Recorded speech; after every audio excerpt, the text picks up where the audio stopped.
Her name is Leslie Battle, everybody!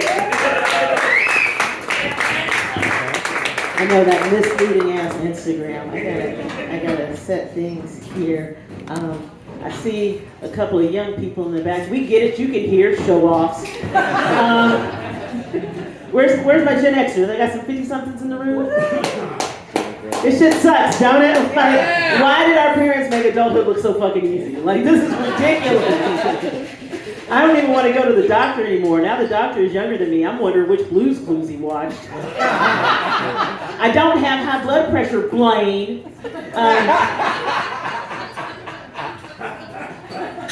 This is as close as you get to an angry black woman, you guys. It's fucking Hilliard, okay? I see you, brother man. No, I was glad to see you when you walked in. It's not representation if you're the only black person in the room. I've been there. It's like a tree falling in the woods. Does anyone hear it?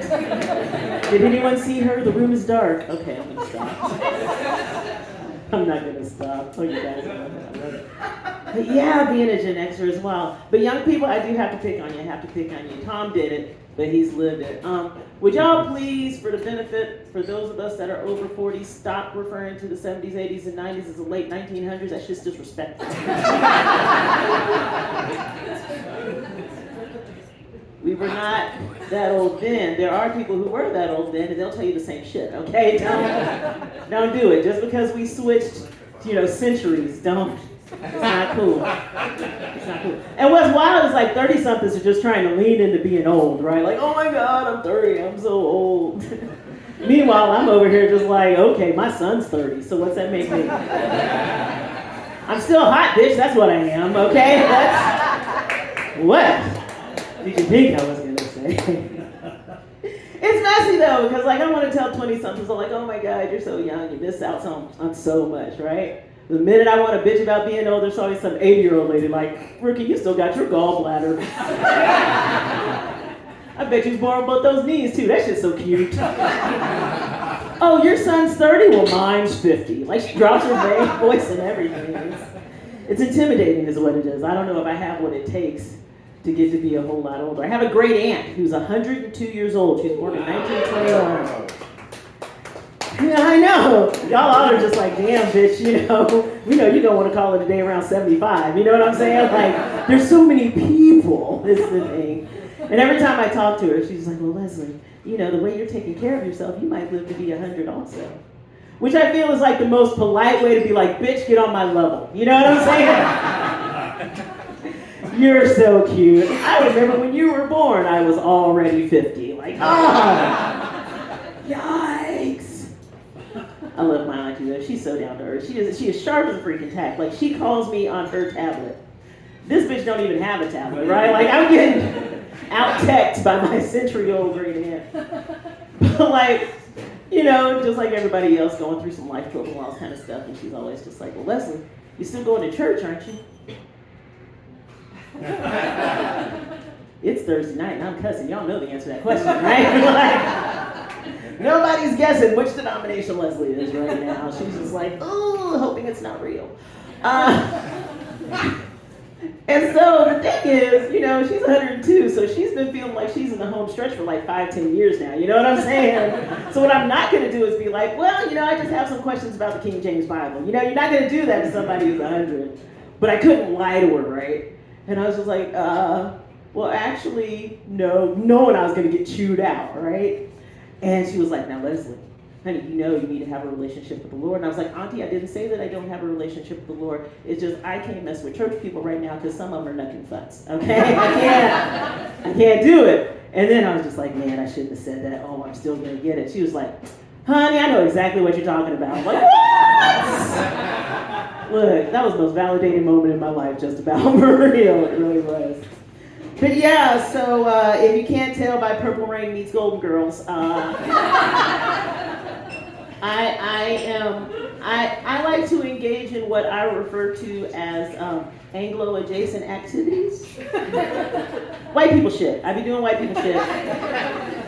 And I didn't even know these things should have gone on my bucket list. We get to do some real wild stuff. So here's an example. So my dude, he's sitting over there in the corner because he's in timeout. But Everybody looks. He's just like, oh, I hate when she calls me out at the shows. But we were recently up in Montana, because that's the thing that black people do now. Why was that funny? No, I'm kidding. I know why it's funny. And so, long story short, we were helping my daughter move back. So she's in her car, we were in our car. She's driving a little Kia Soul, right? Give you guys the cliff notes. We're on the top of the mountain, just across the Continental Divide. Her alternator craps out on top of the mountain.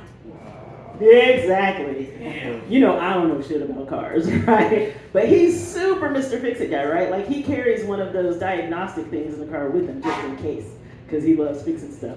I'm his biggest challenge right now, to be honest. But, so, the car craps out, and he's just like, I can drive it down the mountain.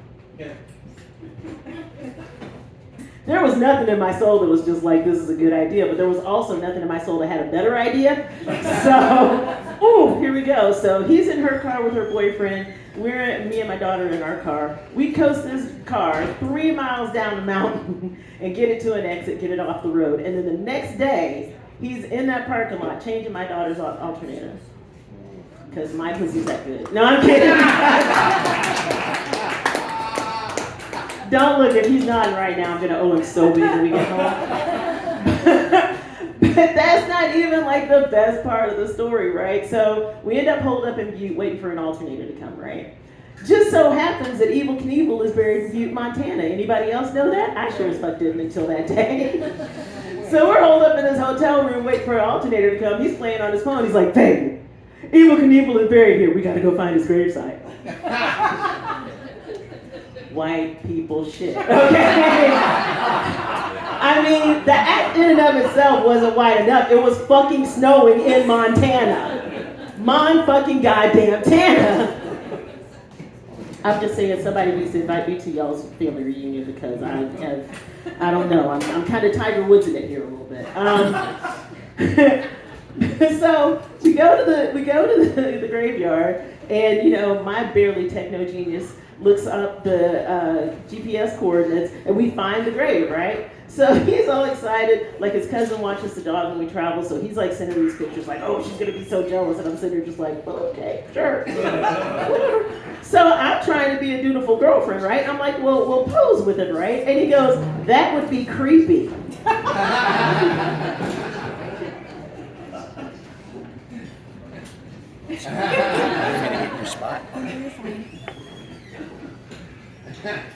Now, don't judge him by this part of the story, because he's really a great guy. But also, finding the gravesite in the snowstorm isn't the creepy part. It's not until I say, look like you did this on purpose,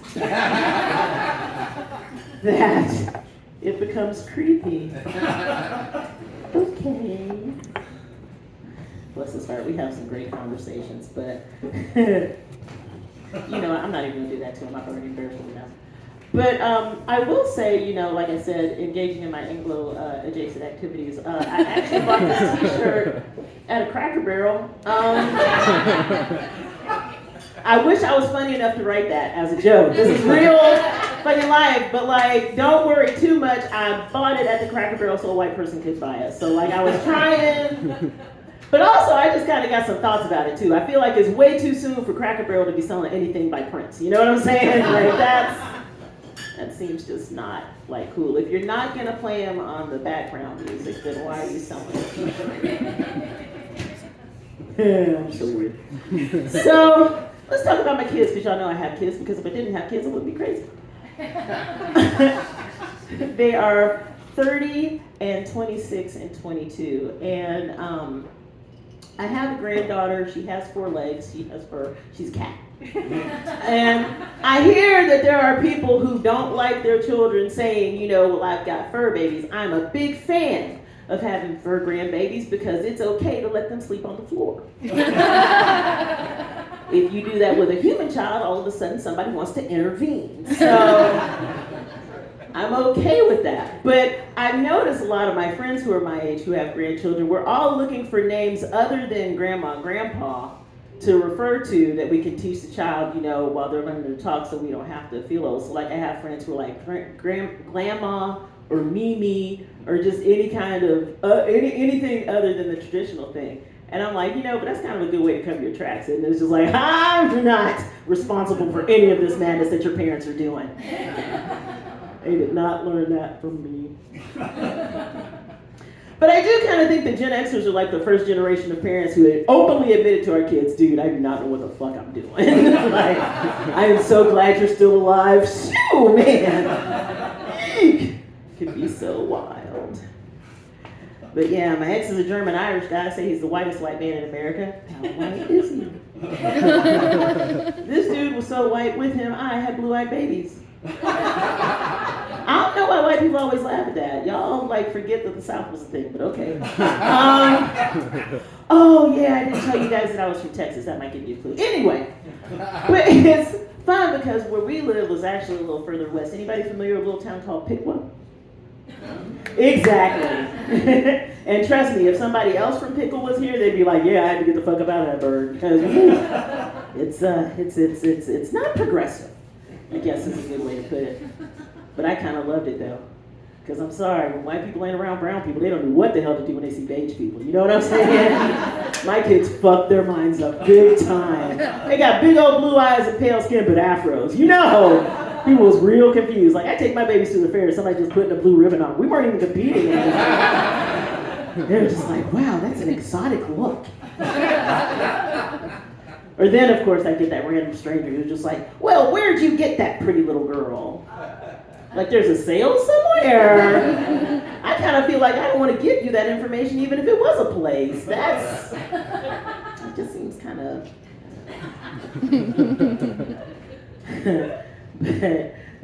Tom was talking about people getting messed up. Anybody want to hear how Leslie fucked up marijuana?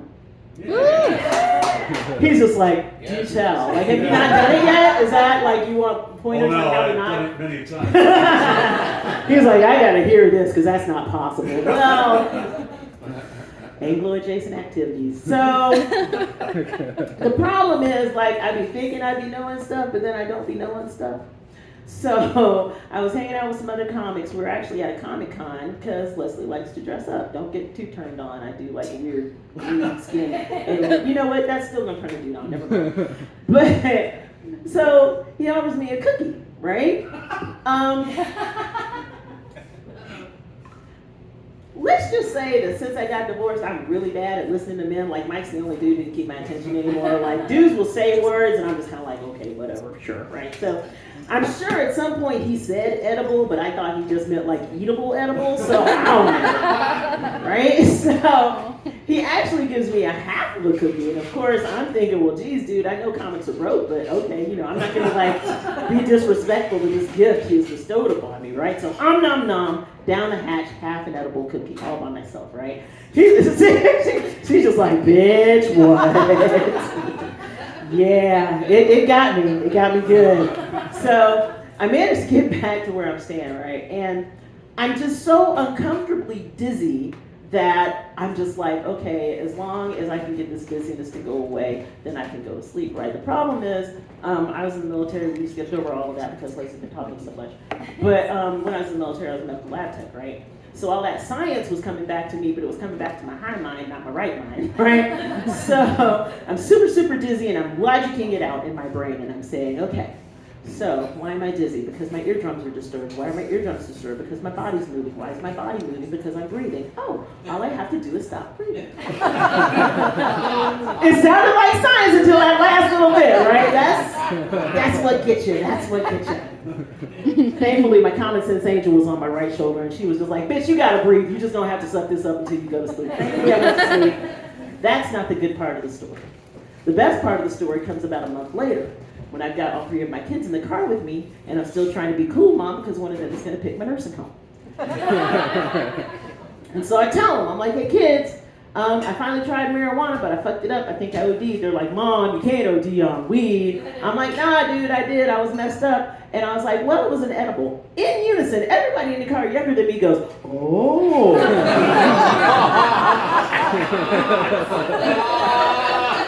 They just let me out here in the wild, hoping that, something happens before they have to pick that nursing home. That's too much for a young person. I've been Leslie Battle. Enjoy the rest of the show, everybody.